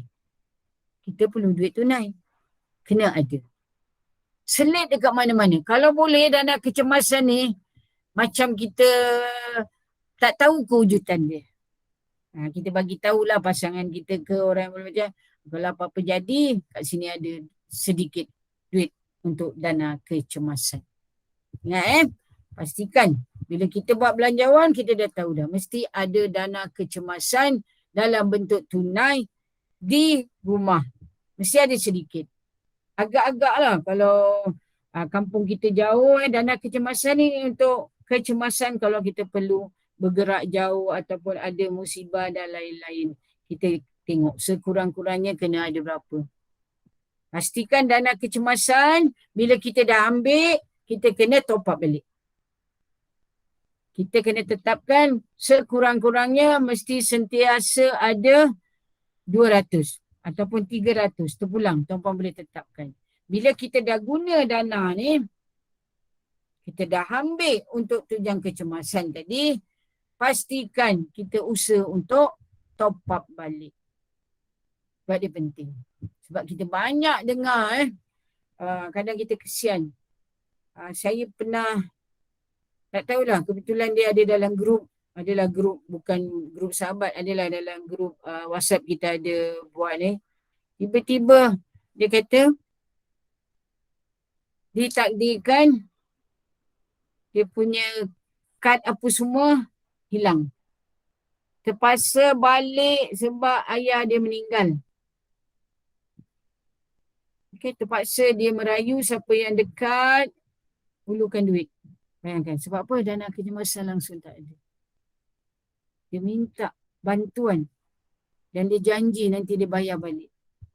Tu gunanya dana kecemasan dalam bentuk tunai yang kita simpan di rumah dalam tempat yang selamat. Dan kalau boleh kita jangan sentiasa ingat, aku ada duit ni nanti boleh ambil. Jangan. Kita hanya set dalam minda kita, tuan-puan set dalam minda, bagi tahu pasangan kita ataupun orang yang anak kita ataupun selain daripada kita, anak kita ke, ni ada dana andai kata berlaku sesuatu pada kita atau pada keluarga kita. Itu penting, tuan-puan. Saya ingatkan lagi sekali, kita nak hidup kita terancang, kita kena ada dana kecemasan. Tak semestinya banyak, tapi ada. Yang cukup. At least dengan wang yang ada sedikit tu, kita boleh pergi ke satu tempat untuk minta bantuan ke apa ke, untuk uruskan ke dan sebagainya. Sebab orang kata nyawa ni tak tahu di mana bila Sebab dana kecemasan, bila kita tengok saya perkongsian daripada peserta-peserta sebelum ini, dia kata dia ada pengalaman keluarga dia, bapa meninggal. Anak okey lah, boleh nak urus lah. Lepas tu, kadang-kala saya pun pelik lah. Sebenarnya urusan jenazah ni fardu kifayah. Tapi kalau tak ada duit memang payah. Maksudnya apa? Memang walaupun fardu kifayah, tetapi nak dapat percuma kalau tak mampu tu dia ada prosedur. Dia saya cakap, kalau masjid ni, kalau tempat ni sekurang-kurangnya 1,000 kena ada. Baru urus. Sebelum nak urus, macam mana? Nak beli ni. Saya pun pelik lah kadang-kadang. Ni kita kena ingat, kita kena bersedia. Orang kata kematian tu memang pasti. Cuma masanya je kita tak tahu. Bukan kita minta kita pergi awal ataupun kita pergi tanpa, orang kata, memang tanpa isyarat lah. Kecuali kau sakit dulu ni, kita dah ready. Tapi kadang-kadang kemalangan. Kadang-kadang tiba-tiba tengah borak-borak, tiba-tiba senyap, tak ada Ingat walaupun saya memang benda ni berlaku kesian lah juga. Walaupun fardu kifayah tapi kalau tak ada duit memang payah. Memang. Ada setengah tempat dia memang dulukan. Dia urus semua dulu. Ada setengah tempat macam seolah-olah nak duit dulu. Sebab setengah tempat dia memang dah macam seolah-olah telah macam mana nak cakap pun susah dah dijadikan perniagaan. Boleh urus, dia sanggup hantar, sekian-sekian. Mujurlah ada badan-badan NGO dan sebagainya yang memang uruskan jenazah tanpa bayaran. Mujur ada. Tapi nak dapat perkhidmatan dia tu, mungkin masa tu dia tengah uruskan jenazah lain. Dah kita terpaksa menunggu. Ni antara dana kecemasan. Ingat balik saya kongsi di sini, kita kena bijak, celik kewangan, pastikan dana kecemasan. Okey, satu lagi, memupuk tabiat mengurus kewangan yang baik sambil membuat tinjauan atas aliran tunai dan nilai harta bersih kita. Bila ada belanjawan, kita boleh tengok aliran tunai kita macam mana, ada tak harta bersih kita. Kereta, saya beritahu. Beli kereta sebenarnya dia bukan beli harta. Sebab harta kereta dia akan susut nilai. Kita tak boleh anggap kereta tu sebagai harta bersih kita. Beli tanah, beli rumah, beli kebun, beli apa lagi? Itu boleh harta bersih. Sebab nilainya walaupun tak naik, katalah tak naik, dia takkan turun. Tak adalah kalau kita beli tanah. Dia makin naik. Walaupun asal dia kita beli yang murah, belilah kalau ada duit, tuan belilah tanah. Walaupun lot untuk banglo ke, lot rumah ke, tanah dusun ke, tanah apa ke beli. Bukanlah tanah pokok beli tanah tu. Tuan buatlah. Kalau tak mampu, cari yang murah. Yang murah, tengoklah kita buat pinjaman ke apa ke, kita search dekat mudah.com kot ada orang kebetulan terdesak nak jual tanah ke apa ke, kita dapat manfaat. Jangan kita tengok, wah kereta ni bestnya, dapatnya beli kereta mahal ni, bestnya, teringinnya, kita beli. Hari ni beli, pagi, petang dah susut nilai. Katalah tuan-puan sign agreement beli kenderaan yang mewah, tuan-puan beli, tanda tangan 10 pagi. Percayalah, dah tanda tangan aja nak jual balik, dia dah jadi second hand. Dia akan turun walaupun kita belum bawa balik pakai. Tu saya nak kongsi simpan pula. Ni tadi pun dah terangkan. Diam tak diam pun kita dah dekat pukul 11. Sebab aja kita mula lewat. Jadi kita ni sama je. Ni formula. Nak bebas dari hutang. Pastikan nak belanja 70% je. 30% ni sama ada kita simpan, kita labur atau kecemasan. Mesti ada. Ini formula paling mudah. Kita jangan sentiasa cakap, mana boleh 30% nak simpan. Bukan suruh 30% ni semua simpan. Jadi saya cakap 10%. Boleh kita labur, boleh kita buat kecemasan. Penting kecemasan tu. Nak belanja 70%. Kalau gaji kita, saya dulu pernah kerja kilang, saya pelik jugalah, gaji 350. Tahun 80 baru habis belajar.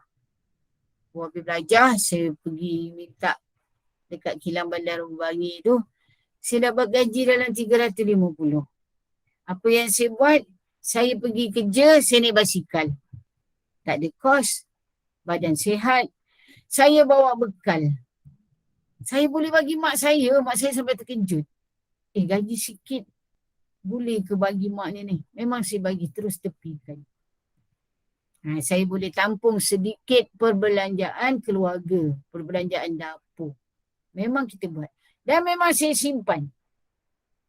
bila saya bekerja yang ikut kelayakan, rupa-rupanya aku ada duit simpanan dari kerja kilang. Banyak juga tu. Memang kita ketepikan. Lepas tu banyaklah kita berjimat bawa bekal, naik basikal.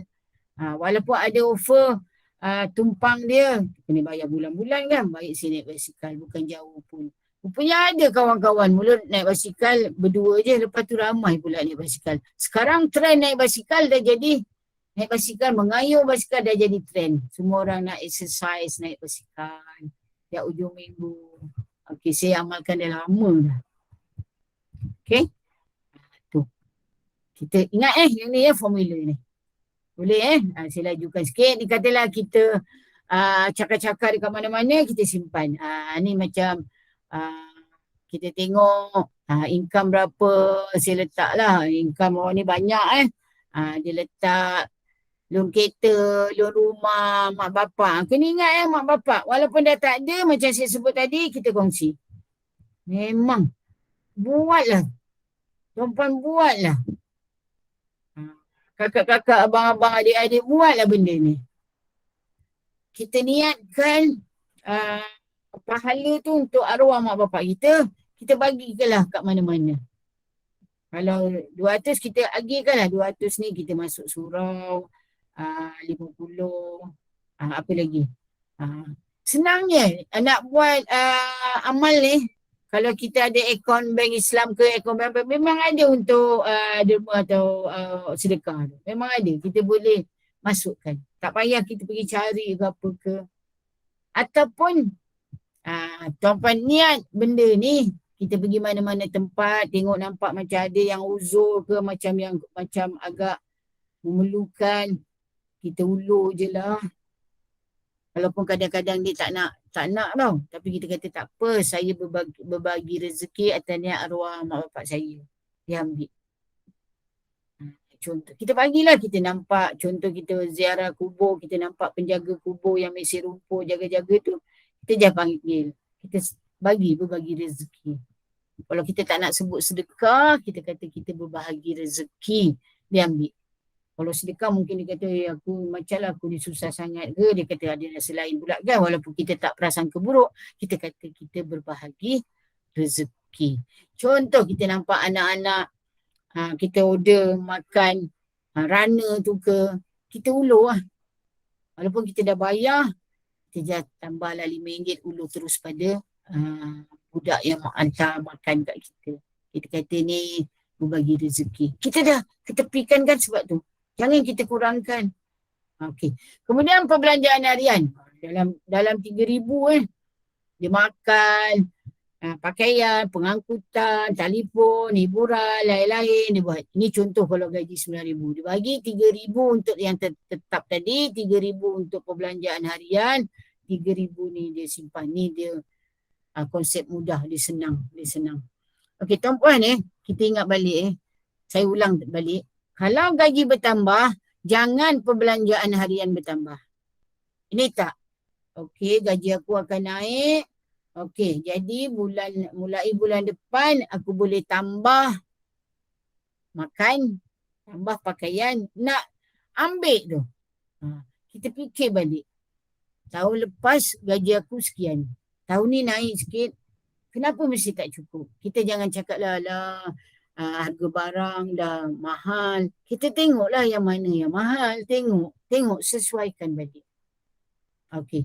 Kemudian simpanan. Itu yang saya kata tadi, pelaburan kecemasan perlindungan ni. Maknanya simpanan ni perlindungan kita ada insurans dan sebagainya.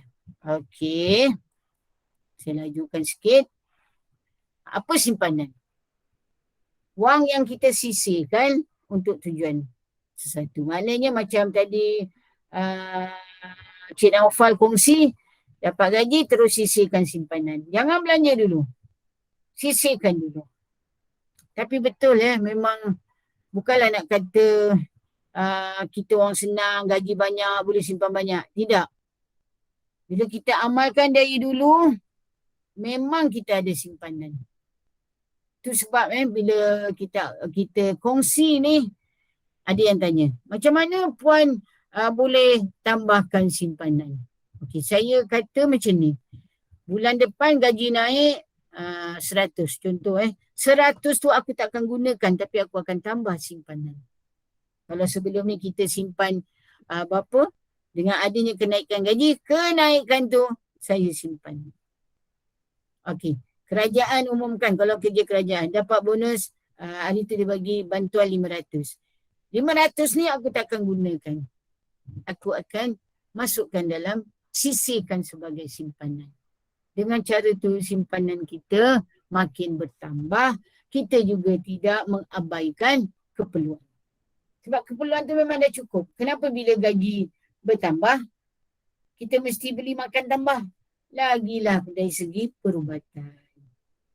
Jangan pula kita dah rancang. Mulai bulan Januari gaji naik 100. Okey anak-anak, mulai tahun ni kita boleh makan luar 3 kali sebulan. Kalau sebelum ni 2 kali sebab gaji dah naik 1, kita tambah jadi 3. No, tak jangan. Kalau boleh kita simpan. Ataupun kita kumpul untuk mencapai matlamat tertentu. Contoh, nak beli TV. Contohlah. Seboleh mungkin beli cash. Guna apa? Guna simpanan kita. Nanti kita tayangkan video mengapa kegunaan ni lah disyorkan sekurang-kurangnya 10%. Okey. Saya ingat lagi dulu masa mula-mula kerja kerajaan 1,100 gaji ada degree RM1,100. RM20. RM1,120. Boleh je kita hidup walaupun tu 30 tahun yang lalu. Boleh je kita hidup masa tu. Sebab masa tu memang harga macam tu. Kita boleh simpan juga. Kita buat simpanan yang tak banyak pun. Saya simpan 100 je. Bagi mak berapa, bagi arwah mak saya kan. Masa tu, lepas tu bagi rezeki berapa. Saya berani beli rumah murah. Dengan gaji macam tu, saya berani ambil pinjaman, beli rumah murah, loan bank. Rumah masa tu saya beli 25,000. Saya beli. Bulan-bulan saya bayar 200. Lebih kurang lah masa tu. Lepas tu bila gaji naik, saya tambah bayar dekat bank. Dah lama dah habis dah bayar dah lama dah. Saya sewakan. Saya sewakan dan saya dapat sumber pendapatan. Duit sewa tu saya macam buat tak nampak. Tu yang kadang-kadang saya tak tahu dia dah bayar sewa ke belum. Saya tolak tepi. Saya letak dekat akaun, adalah satu akaun tu. Betulan kita perlu masa tu nak baiki dapur rumah saya, tiba-tiba anak-anak habis semua. Orang kata kabinet-kabinet semua kena makan. Anak-anak tak perasan, saya gunakan duit tu. Tak payah hutang. Tak payah ansu. Okey, TV rosak, guna duit tu. Beli cash. Bukan nak kata ada duit tak banyak duit. Tapi sebab kita dari awal-awal dulu, kita dah simpan dah. Okey. Mengapa kegunaan disurkan? Okey, saya lajukan sikit. Bayar diri anda dahulu. Maksud bayar diri kita dulu nak jadi celik kewangan, hidup kita lebih terancang, kita tidak dibelenggu dengan hutang. Kita bayar diri kita dulu. Maksudnya sisihkan wang dulu. Simpan dulu. Jadikan tabiat mula awal. Bukan simpan bila ada lebihan. Kalau ada lebihan tu, itu simpanan tambahan. Kalau ada lebih duit, bulan-bulan kita dah tolak awal-awal dapat gaji, sisih dulu. Lepas tu belanja, lepas tu kita dapat jimat, kita lebihan tu kita boleh tambah lagi. Mungkin kita buat satu tabung lagi. Okey, kena laju sikit. Kemudian, ni saya ulang balik lah Sebab apa? Sebab ni paling penting. Bermula awal.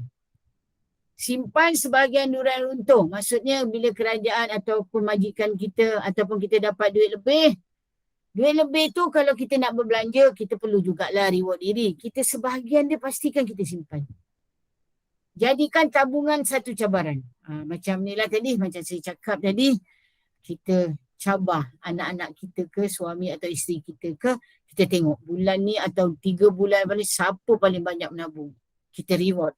Contohlah kita ni kena ingat. Mula awal.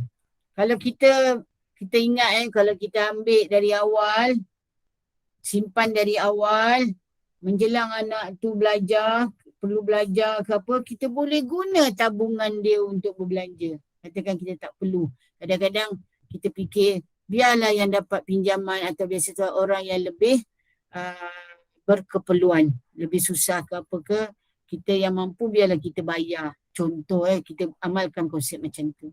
Bagilah, raikan orang yang lebih memerlukan. Contoh ada yang susah sambung belajar, terpaksa ni, kita raikan, biarlah mereka yang dapat beasiswa ataupun pinjaman. Kita tak payah mohon. Tu satu kaedah lah supaya hidup kita lebih tenang. Okey. Kenapa perlu melabur ni contohlah. Yang ni tak payah terangkan lah. Ini kita, kalau awal kita boleh relax, umur 60 tahun kita boleh dapat banyak. Tu contohlah. Ni contoh-contoh lah. Wang dilabur untuk apa? Lanjut pelajaran, bersara, menangani masalah inflasi, mungkin kita diberhentikan kerja dan sebagainya. Ni contoh tak apa, tadi dah terang dah ni. Ini kalau kita berhutang. Kita kena ingat, berhutang seboleh-bolehnya adalah untuk memenuhi keperluan. Hutang apa? Hutang rumah, hutang kenderaan. Sebab kenderaan sekarang bukan lagi mewah. Dia adalah keperluan. Dia memang barang perlu untuk kita, keterlangsungan hidup kita yang selanjutnya. Kita nak pergi kerja, kita nak hantar anak sekolah, apa semua. Hutang biarlah untuk memenuhi keperluan, bukan kehendak. Supaya apa? Kita kena ingat konsep kredit dan mengambil berbagai jenis kad kredit dan sebagainya. Kita kena tahu. Contoh, saya ada kad kredit untuk memudahkan waktu bertugas di luar. Kita tak payah bawa tunai, tak payah bawa cash. Kita ni kemudian dapat je, claim terus bayar. Itu macam tu. Jangan pula kita berhutang sebab nak memenuhi kehendak. Beza keperluan, kehendak. Keperluan ni kalau kita tak penuhi, kita akan menghadapi masalah. Contoh, kita berhutang beli rumah. Nak bayar cash memang kita tak mampu. Dan kita juga ada kemudahan. Tetapi membeli rumah mewah, misalnya beli rumah keperluan. Beli rumah mewah kehendak. Okey. Untuk beli rumah ni, pada yang muda-muda lagi, eloklah beli awal. Tak perlu cari rumah yang mahal. Rumah yang mahal kalau kita nak sewakan, kita terpaksa fikir, takkan nak sewa murah. Bila sewa mahal, orang tak mampu. Kecuali orang tertentu lah. Nak sewa kalau rosak, kalau rumah mahal-mahal ni, sayang. Kalau rumah murah, it's okay, tak apa. Belilah, sebab saya kan, ni saya kongsi saya beli rumah murah masa gaji 1,000 lebih tu, bulan-bulan dalam 200, saya bayar lama. Kalau saya nak jual rumah tu memang laku sangat. Sebab di kawasan Bandar Baru Bangi tu satu hal, kedua dia semi-D. Rumah kembar 2. Kebetulan masa tu memang ada rumah kembar 2 murah. Tanah luas, kalau saya banyak duit lebih, saya memang boleh renovate, boleh sewa mahal. Tapi, sewa mahal, orang duduk sekejap aja. Bila kita sewa murah dan saya yang penyewa terkini ni yang paling bagus lah. Dia agak lama. Yang sebelum tu walaupun kita sewakan murah, biasalah kan, ada yang cabut lari, ada yang tak bayar sewa, tengok-tengok. Saya baru perasan tengok tak ada dah orang. Okay, itu contoh. Tapi tak apa, kita dapat sewakan murah, tapi dia walaupun ada yang mengatakan saya bodoh, buat apa sewa murah sangat, bagi saya kita membantu. Kita ada niat Bila kita niatkan sekali macam tu, sebab bila kita mengurus kewangan ni, jangan pentingkan diri sendiri. Sebab saya pernah menghadapi masalah nak cari rumah masa mula-mula dulu. Rumah yang teruk pun sewanya mahal. Lepas tu saya berazam kalau saya ada rezeki, saya nak sewakan kos yang boleh biayai oleh penyewa saya. Alhamdulillah. Saya dapat orang kata ni kongsi. Begitu juga perkongsian daripada rakan-rakan yang lain. Dia memberi ketenangan kepada kita bila kita dapat membantu. Okey, ni. Tengok contoh. Kita ada kad kredit, had dia kalau boleh jangan tinggi. Kalau tuan-puan perlu kad kredit, buatlah kad kredit, apply lah, tapi had kredit kita jangan ambil tinggi. Sebab bila keperluan tak perlu tinggi-tinggi pun. Contoh, ni had kredit 3,000, dia membelajarkan 1,000 guna kad kredit, maka dia ada hutang 1,000. Baki kemudian ada 2,000, hutang 1,000. Kalau lambat bayar, dia akan bertambah. Ni kalau jadi penjamin. Ingat kalau tuan-puan jadi penjamin, ingatkan berisiko penjamin. Silap-silap kita kena bayar. Kita kena fikir dulu sebelum jadi penjamin. Bagi jadi penjamin, biarlah untuk pinjaman yang produktif ataupun yang perlu. Contoh, pinjaman apa? Tuan-puan boleh kongsi contoh. Kita jadi penjamin untuk pinjaman pelajaran. Contohlah Okey, kad kredit tadi saya sambung sikit lagi. Kena tengok umumnya pelanggan diberi Abang antara Razan, saya nak saya. kongsi. Saya pernah jadi penjamin orang. Saya nama saya di blacklist sebab dia tak bayar hutang, saya kena bayar 35,000. Tengok. Tolonglah, biarpun kadang-kadang saudara mara pun, kecuali anak kita okeylah, saudara mara pun bab duit, bab harta ni bukanlah tak nak percaya, tapi berhati-hati. Elakkan. Tengok, Puan Hajar dah kongsi, pernah jadi penjamin. Orang yang meminjam tidak membayar, yang memberi hutang akan cari kita. Lepas tu kita akan blacklist. Kita pun tak tahu. Mungkin kita waktu tu perlu sangat buat pinjaman. Tiba-tiba tak lepas. Bila tak lepas rupanya kita pernah jadi penjamin, dia kata kena jelaskan dulu ni. Sebab kita penjamin. Tapi lately ni saya dimaklumkan penjamin telah dilindungi. Adalah fasa-fasa dia. Okey. Kad kredit. Ni contoh perangkap bayar minimum. Dia akan cakap, sebab saya pun pakai kad kredit untuk tujuan bila kerja luar senang. Dia kata boleh bayar minimum. Sekian. Bila bayar minimum, kadar faedah dia memang tinggi. Seboleh mungkin kalau kita pinjam 1,000 pakai kad kredit belanja, terus bayar balik 1,000 sebelum tempoh.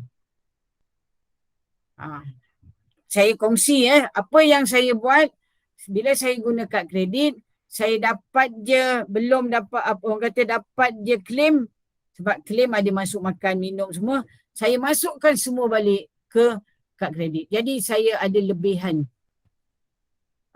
Tak pernah saya macam berhutang. Saya punya sentiasa kosong ataupun ada negatif. Negatif tu maksudnya duit kita dah lebih bayar. Amalkan macam tu. Jangan kita sampai melampaui bulan. Memang dia akan jadi perangkap. Sebab kita kena ingat tujuan asal kita guna kad kredit bukan nak berhutang untuk tempoh lama.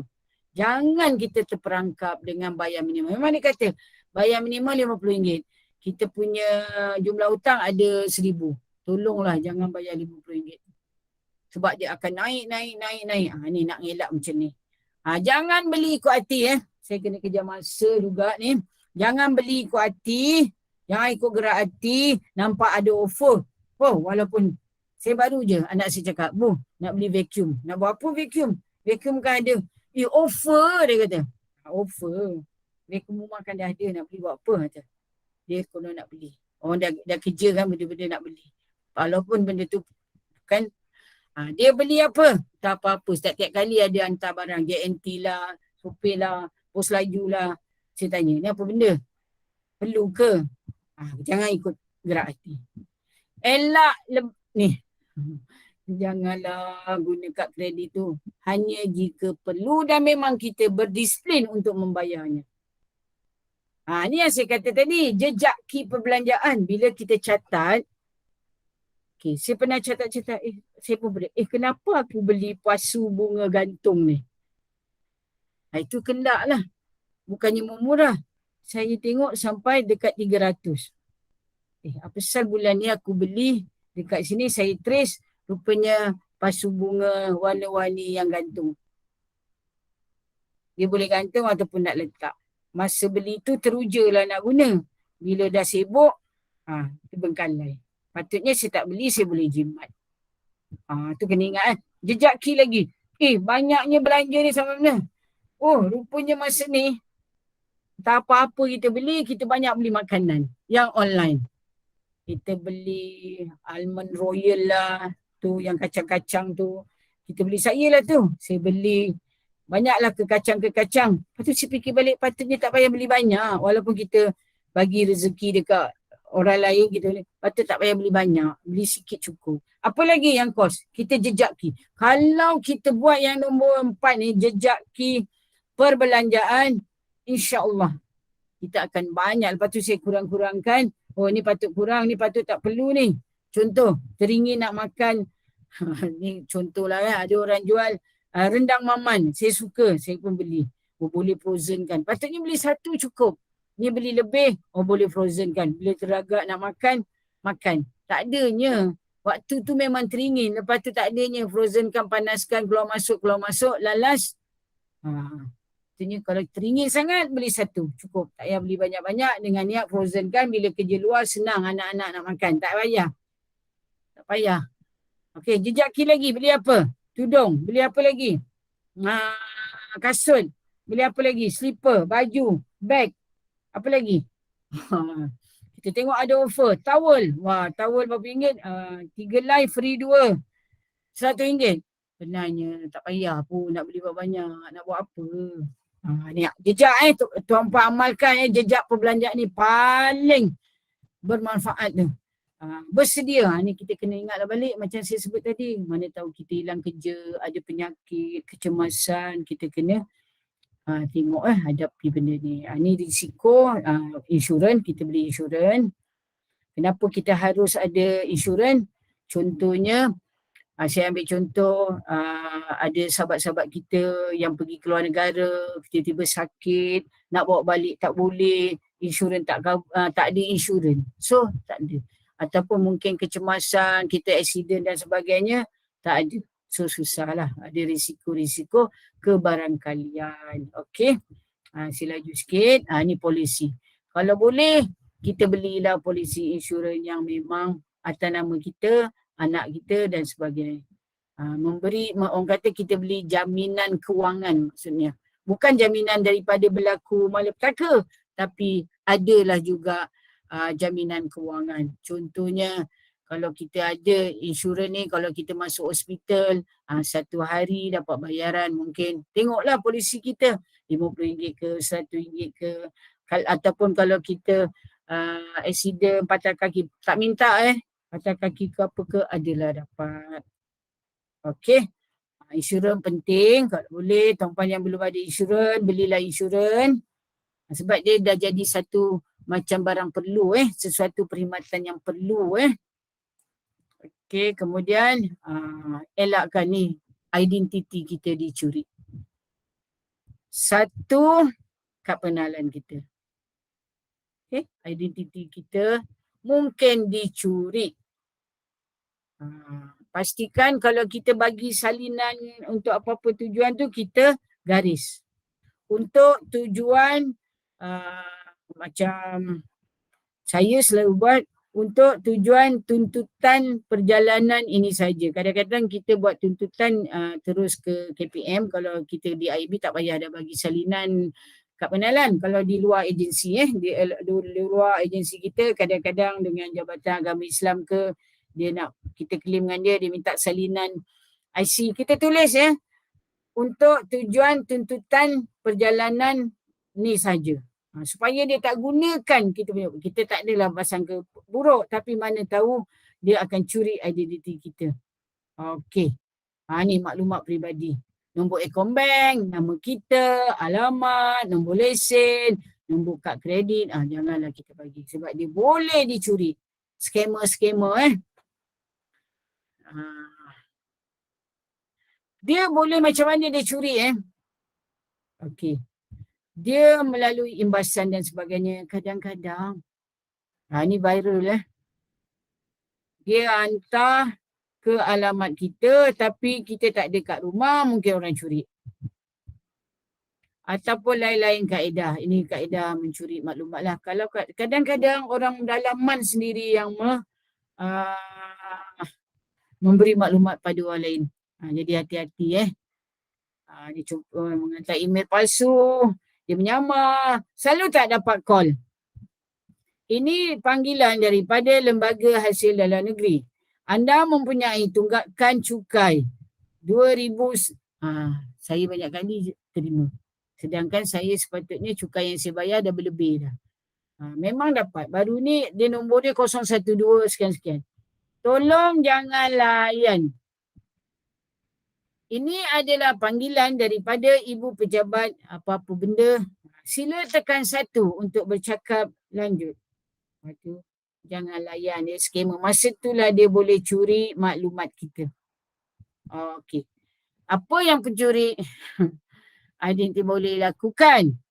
Dia boleh buat pinjaman. Dia boleh dia boleh mohon lesen, dia boleh mohon, banyak yang dia boleh mohon kad kredit. Saya pernah dapat panggilan. Nombor ni. Anda mempunyai tunggakan kad kredit.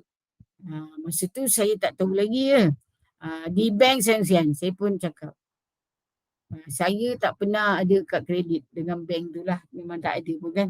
Dia nak dapatkan wang tunai. Satu lagi. Ini panggilan ni. Anda mempunyai saman bla bla bla. Anda terlibat dengan kejadian kemalangan jalan raya. Nombor kenderaan anda. Nombor tu betul. Nombor kereta kita. Tapi kita tak pernah pergi pun kawasan tu. Ni contohlah. Jadi Allah takut kita dengar kan. Nak curi ni tutup akaun yang tak gunakan. Kalau tak guna lagi, hafal nombor PIN, tanda tangan di belakang kad tanda tangan tu, sila lihat ID arahan tu, jangan dedah nombor akaun kecuali kita membuat transaksi, jangan layan. Ni. Tolong jangan layan panggilan telefon sebab masa tu dia boleh curi maklumat kita. Dia kata apa? Nombor anda memenangi hadiah bla bla bla bla. Untuk membuat tuntutan hadiah. Dia. Jangan layan. Tolong Tolong jangan layan. Ni jangan nak kongsi ni kalau kita tak bayar hutang, kita mungkin boleh dijatuhkan, diisytiharkan bankrupt atau dengan kata lain muflis. Kalau 30,000 dan ke atas atau lebih, nasib baik Haji Nora hari tu terpaksa bayar sendirilah kan. 35,000 nak buat macam mana. Kita boleh diisytiharkan bankrupt. Okey. Ni tak payah, ni dah terangkan. Ni tadi ulasan, ni dari grafik. Ni tabung ni tak nak Tak nak tabung ni. Boleh juga nak galakkan kan. Tapi kalau boleh yang kat bawah tu boleh buka. Sayang. Dulu-dulu kita memang simpan tabung ayam jantan ni, ayam betina ni. Masa si kecil-kecil dulu. Lepas tu pecahkan. Seronok dapat duit. Okey, kita tengok sikit Kajian tips. Penjamin tidak terjamin. Ni penjamin tidak terjamin. Sam dan Lee telah menjalin hubungan semenjak mereka belajar di kolej lagi. Selepas beberapa tahun berpacaran, Lee telah meminta Sam untuk menjadi penjamin kepada pinjaman sewa beli kereta barunya. Tanpa berfikir panjang, Sam bersetuju kerana dia sedang dilamun cinta dan mengharapkan cintanya dibalas. Sebelum menandatangani borang penjamin, Sam tidak mendapatkan sebarang nasihat atau pandangan orang lain. Apa yang penting bagi Sam ialah cinta Lee dan dia yakin tidak lama lagi mereka akan mendirikan rumah tangga. Lagipun, Lee telah berjanji akan membayar ansurannya dengan teratur.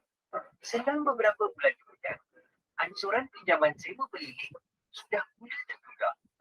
Sam, seperti yang telah dijangkakan, sekali lagi termakan dengan hujung rayu Lee dan menolong Lin membayar ansuran pinjaman tersebut sehinggalah pada suatu hari Sam mengetahui bahawa Lin sebenarnya telah bertunang dengan orang lain. Kerana terlalu kecewa dengan perbuatan Lin, Sam membawa hati lukanya dengan berpindah ke tempat lain. Malah Sam juga telah beberapa kali bekerja. Kerana Lin gagal membuat bayaran pinjaman sewa belinya, pihak institusi kewangan telah balik dan melelong keretanya. Bahkan untuk selepas belongan adalah sebanyak RM45,000. Apabila Lin tidak mampu membayar jumlah kerugian ini, pihak institusi kewangan telah mengemukakan notis tuntutan ke atas Sam selaku penjamin. Sam juga tidak boleh membayarnya dan jumlah yang terlibat telah terlalu besar baginya. Pihak institusi kewangan juga mengambil tindakan mahkamah terhadap Sam untuk menuntut balik ke semua baki hutang mereka. Oleh kerana terlalu dibimbangkan tentang masa depannya, Sam telah bertindak dengan mendapatkan bantuan. Okey, itu satu contoh. Lebih kurang macam kes Haji Nora. Jadi penjamin, orang tu tak bayar. Bila tak bayar, bank akan cari kita penjamin. Itu contoh. Macam ni memang dia pergi ke AKPK tu, agensi kaunseling berkaitan dengan kewangan. Itu kalau kita betul-betul ada masalah. Okay, saya tunjuk satu lagi. Kalau sempat saya tunjuk satu lagi. Okey, sekejap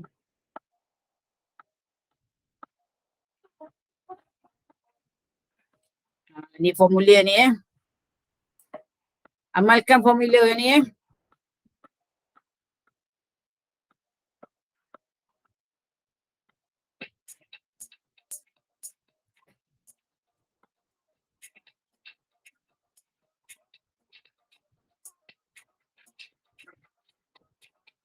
yang pertama, akui. Kita kena akui kita ada masalah hutang. Hadapi kenyataan. Lepas tu bincang. Jangan seorang-seorang kita kena bincang. Ambil tindakan.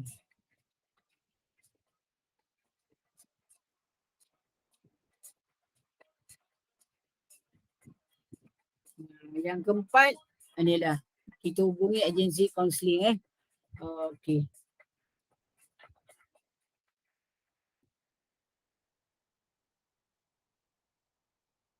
Okey, saya sambung. Ada beberapa lagi tapi tak apa kita tengok balik. Pelaburan ni tadi kita boleh sama ada melabur. Kalau boleh kita janganlah melabur yang di pasaran saham tu. Kemungkinan kita rugi kalau kita tak ada ilmu. Kita pergilah kepada pelaburan yang paling tiada risiko. Okey, kita boleh simpanlah dekat mana-mana Okey, kemudian ni tadi dah sudah. Aset tingkatkan aset daripada liability. Macam saya kata tadi, kereta sebenarnya liability ni kalau kita tengok siapa lebih kaya, kita tengok nilai besi. Walaupun pendapatan dia 48,000, yang Alisa 100,000, tapi bila nilai besi bila dia dah kumpul dalam tempoh tertentu, dia ada nilai besi 80,000. Tapi Alisa hanya 60,000. Sebab apa? Kalau kita tengok pinjaman pelajaran, pinjaman kereta, okey, ni lepas tu dia ada macam-macam lagi. Jadi jumlah liability dia tinggi Okey. Dia ambil contoh kereta 40,000 punya. Okey, ni contoh ni perlindungan insurans yang ada. Kita ambil lah sebagai orang Islam, ambil lah yang berasaskan Islam lah sebaik-baiknya Tuan-puan boleh tukar kalau kita sebelum ni ambil yang konvensional, kita boleh convert kepada yang Islamik lah. Okay. Ni sebagai rumusan dahulukan keperluan, jangan belanja lebih pendapat ukur baju badan sendiri, bukan untuk bersaing. Bukan untuk bersaing ni jangan orang ni ada ni, kita ni ada. Jadi konsep ni dah tak guna dah. Tak guna dah, tak payahlah nak bersaing. Kita kena tengok kemampuan kita. Okey. Ni tip bijak. Macam mana kita nak bijak, kita banding harga. Kita lihat risalah-risalah. rancang kita punya pembelian, kira kos seunit. Jangan kita tengok, 12 biji banyak ni. Kita kira kos seunit. Ni yang saya kata tadi. Gunakan bakul dan semak resit balik. Gunakan bakul ni untuk mengurangkan kita terdorong untuk beli barang dengan banyak. Dan kalau boleh tak payah pergi ramai-ramai. Pergi supermarket jangan pergi ramai-ramai. Bawa semua anak cucu cicit bawa. Jangan. Kalau betul nak belanja dia orang, bagi duit tu. Nak beli apa, bagi. Biar mak bapak dia yang tolong beli. Kalau dengan kita tak sampai hati. Macam saya dah bawa cucu saudara kan. Ya udah boleh belanja kita ni, pernah lah bawa. Tak nak cakap tidak, kita dah pergi. Saya akan tetapkan syarat. Boleh tapi seorang. Kadang-kadang anak cucu saudara saya suruh jemput nak tidur rumah saya semua. Saya akan tetapkan. Boleh beli sebab dah besar kan, boleh ajar kan. Tak boleh lebih sekian-sekian. Carilah apa dia nak beli tapi tak boleh lebih. Kalau lebih lain kali tak boleh datang rumah naik order. Cakap dia macam tu. Buka ugut, kita nak mereka berdisiplin. Ni punca hutang lah. Ni beban hutang, ni kartun kereta ni banyak ni. Pasal apa dia beli yang mewah-mewah? Dah ada kereta tak payahlah beli motor. Kalau nak beli motor pun beli motor yang sesuai. Katakan kita kata nak beli motor sebab senang nak pergi kedai rujak, belilah motor yang murah. Janganlah beli yang motor mahal harga. Ambil rumah dan sebagainya. Ni contoh akibat tak bayar ni dah masuk tadi. Apa sekatan dia? Kalau kita diisytiharkan bankrupt, kita kemungkinan tak boleh lagi memegang jawatan sebagai penjawat awam. Kita tak boleh nak keluar negara. Kita tak boleh nak jalankan perniagaan atau uruskan syarikat. Kita tak boleh pinjam lebih dari 1,000. Ni antaranya lah. Bankrupt. Ni penting. Yang ni utama. Tak apa, nanti saya kongsi dengan Pak Janora. Kalau nak guna tak apa. Yang ini kita ni secara keseluruhan. Simpan. Kena ada. Belanja. Beli bijak. Fikir. Pastikan ni sebagai kesimpulan. Utamakan keperluan. Jangan berbelanja semata-mata kerana ingin menandingi jiran. Ataupun kerana memang kita ada tabiat nak berbelanja. Kalau tak beli sesuatu bulan ni tak sah. Mesti nak beli juga. Walaupun sebenarnya tak perlu. Ada yang tabiat dia. Dia kata sebulan sekali aku mesti nak beli handbag. Dia kata saya pun pelik. Ada kawan saya walaupun dia hidup sederhana. Tapi duit dia memang dia akan beli handbag. Saya tak tahulah nak buat apa. Okey. Lepas tu derma. Tengok. Menderma melunakkan jiwa. Memang betul. Kita rasa tenang.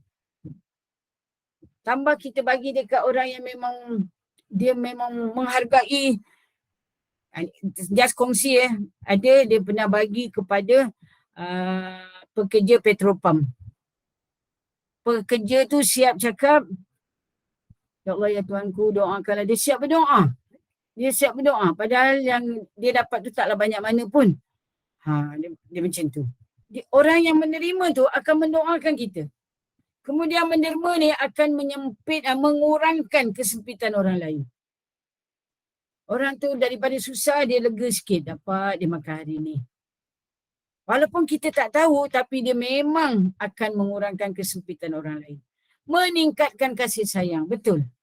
Kita rasa kita contohnya macam saya kata tadi, sebelum ni mak bapak ada kita bagi ni, bila mak bapak tak ada kita langsung tak dermakan ataupun tak berbagi rezeki. Buatlah. Dia memang akan meningkatkan kasih sayang. Kita rasa macam mak ayah kita tu masih ada dan sebagainya. Macam-macam lah. Kongsi kekayaan, tingkatkan kebahagiaan. Betul. Bila kita kongsi, kita memang akan bahagia. Rancang kewangan, sediakan belanjawan dan ni kita kena bayar dan sebagainya lah. Ini dalam konsep belanja. Belanja ni dia bersambung banyak. Kalau derma sampai pink saja. Tapi kalau berbelanja ni dia banyak. Sampai warna kuning ni semua berbelanja. Sebab tak muat nak bawa ke bawah, saya bawa ke tepi. Melabur. Ni lah yang biru. Simpan yang hijau, belanja yang kuning ni paling banyak. Derma ni antara dia. Kemudian melabur. Dan akhir sekali bersedekah lah.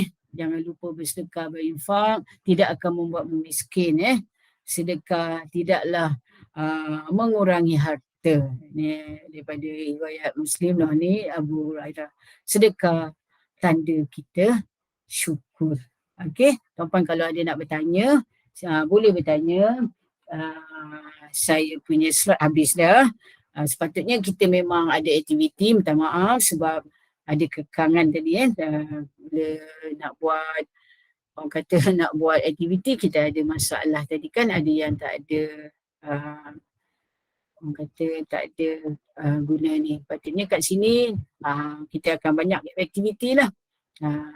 Banyak aktiviti. Okey, tuan-puan boleh tambah sikit apa yang kita dapat hari ini. Bolehlah letak kat sini juga.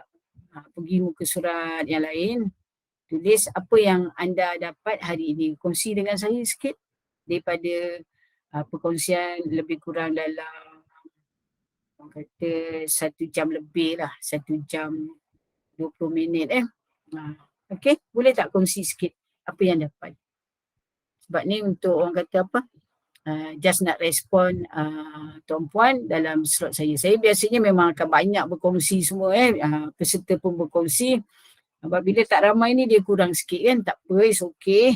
Yang penting saya kongsi ilmu ataupun apa yang saya dapat. Asal-asal dulu kita berkhusus di Bank Negara. Asal-asal dulu saya dapat ilmu ni waktu berkhusus di Bank Negara masa saya mengajar di SMK Seri Pagi. Kebetulan saya guru penasihat kelab kewangan kelab kewangan, jadi dipanggil ke Bank Negara, jadi kita pun berkongsi ilmu ini dan kita banyaklah buat talk, berkongsi dengan sekolah-sekolah lain, berkongsi dengan kebetulan bila masuk IAB kita memang ada peserta-peserta dan kita memang ada slot celik kewangan ataupun pendidikan kewangan. Tapi kalau di sekolah tu pendekatan saya berbeza sebab diorang ada dalam silibus beberapa mata pelajaran, kita akan masukkan celik kewangan tu dalam mata pelajaran tertentu. Okey, tak ada yang nak tulis apa-apa je lah. Mungkin dapat, tak dapat apa pun tak apa. Okey, it's okay, tak ada masalah. Guna sticky note, pergi muka surat yang kedua. Tadi yang ni muka surat pertama, lepas tu boleh pergi muka surat yang kedua. Apa yang kita dapat hari ni. Okey, Puan Hajiah Nora, saya serahkan kembali. Okey, Alhamdulillah atas perkongsian tadi. Terima kasih Puan Nuraizan.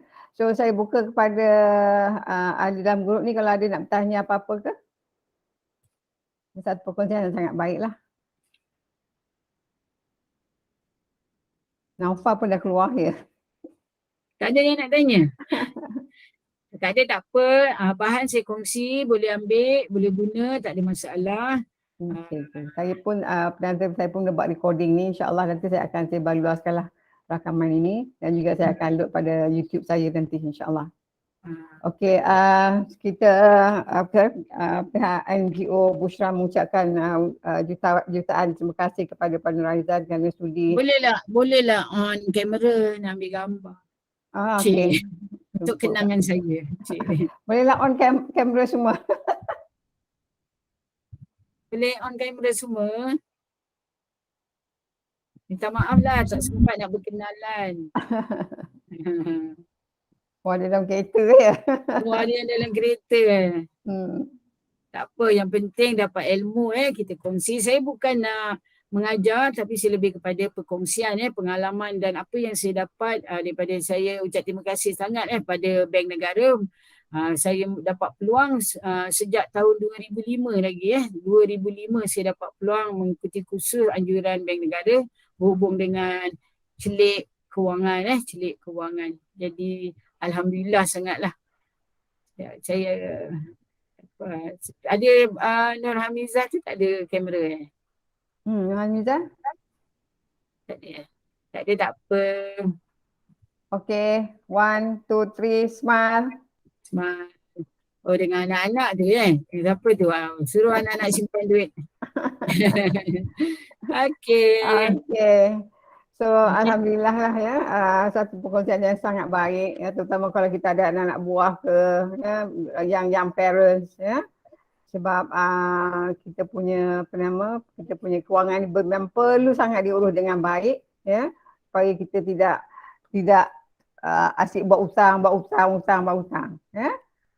Sebab kita masa saya di IB dulu ada staff kita pergi pensyarah ni dia hutang, pergi pensyarah ni dia hutang, pergi pensyarah ni hutang. Jadi dia berbelanja lebih daripada apa yang dia dapat income dia. So kita tak nak jadikan itu satu amalan lah. So alhamdulillah lah, semoga perkongsian ini menjadi satu perkongsian yang bermanfaat pada kita, dan kita harap semua yang ada hari ini dapat kongsikan juga, dan insya-Allah saya akan kongsikan rakaman video nanti insya-Allah. So kita tangguhkan perkongsian kita ini, perjumpaan kita kali ini dengan tasbih kifarah dan surah Wal-Asr. Subhanakallah wa bihamdika asyhadu an la ilaha illa anta astaghfiruka wa atubu ilaik. Bismillahirrahmanirrahim. Wal 'ashr innal insana lafi khusr. Illal ladzina amanu wa 'amilus solihati wa tawassaw bil haqq wa tawassaw bis sabr.